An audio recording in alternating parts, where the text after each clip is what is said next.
Okay, so you're ready to dress your weapon. You got all the little parts that you need, whether I sent it or not.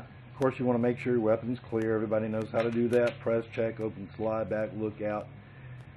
You're also going to dress or I'd recommend you dress your mag a little bit with a piece of tape. And the reason is, with some of these polymer butts, handles of the weapon, it could possibly compress that when you put the Kydex over it, heated, and we don't want that to happen. So when I pressed mine earlier, I just put a little tape on it, make it fit snug. In this case, it's gaffer's tape, but you can use several layers of masking tape or whatever you got that you like. Not so tight that you can't get it in and out, but just making it snug. So there's that, and we're going to dress the weapon. So in the case of this XD, it's got some items that stick out, and if you don't dress these just right, then they'll be part of what makes it hard to get out of the holster. And in this case, we're doing this for the chest holster, so it's important to dress these. And how you do that is, I send along some scrap pieces. You just cut them to size. That's simply it. It's no more complicated than that. Let's get you a pencil, mark those things out. There's the little mark right across there. And then get them about the thickness that you want, top to bottom, width, whatever. All right, fair, there's one. What about behind us? We're just going to go right across here based on what the Kydex looks like. So we could use that one right there. Just do that again. Just like that. Throw a piece of tape on there. There we go.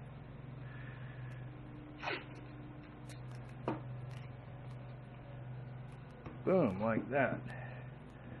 And those will still act like a detente, but they won't be so darn hard for you to get out, or you won't have to do as much heating and fitting once you get your holster back.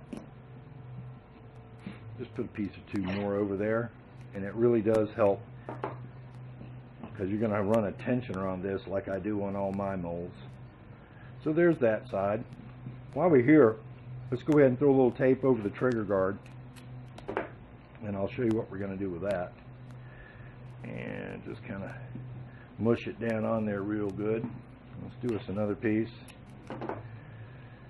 And like that. Mush down there real good. Lay it right over. Now, this is where your cotton balls come in handy. Push those right on in. Maybe take them apart a little bit at a time, till you feel like you've got enough in there. You imagine mushing it with your hands. Like, how far do you want it to press in? It's going to press pretty good anyway. There's a lot of pressure on that press when you squeeze it closed. So let's get it filled up there a little much. And then we just want a clean line around it is really all we're looking for. Don't let it like hang over and then tape it. We don't want to do that. And that's it. Simply. No more complicated than that, and that ain't complicated. Start with a piece up there in the middle, kind of hold us together to begin with. A little bit like that on the edge. That ain't going to do nothing. That ain't no big deal. Tape that up. And throw us another piece across the top. Like that. Okay. More scrap leather pieces that come with it. You got a sight channel that needs to be taken care of. Same thing. So you just get right here, mark it, grab your shears, give it a little cut, boom, it's down in there. This one feels pretty good, but I want to just be sure that I personally don't want any relief in there. I want it to slide right out and this not encumber unholstering the weapon. So I just put a little more right across the top of it. There was a couple of pieces of tape on there.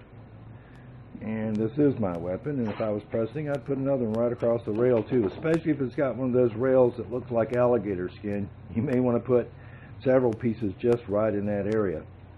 Up to you. Now,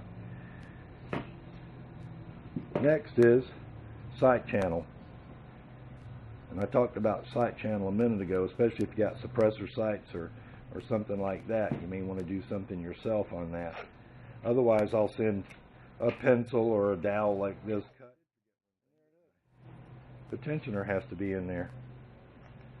And that's what we're doing here. We're just going to tape this, put that right on there. Now let's put that in place like that, right in front of the trigger guard. You see it? And that's how it looks right there. You can move it out if you want, but I like it pretty close to the trigger guard. And that's it. And that'll be the impression for the where I drill the tensioner, so the tensioner on your front of your holster. Now we got it. Weapons dressed. Now the stuff you'll send back to me is you'll send back to me some of these leather scraps. You'll send me back the dowel, that sort of thing. But I'll do a reboxing video just to be sure. We're ready to press. Let's go.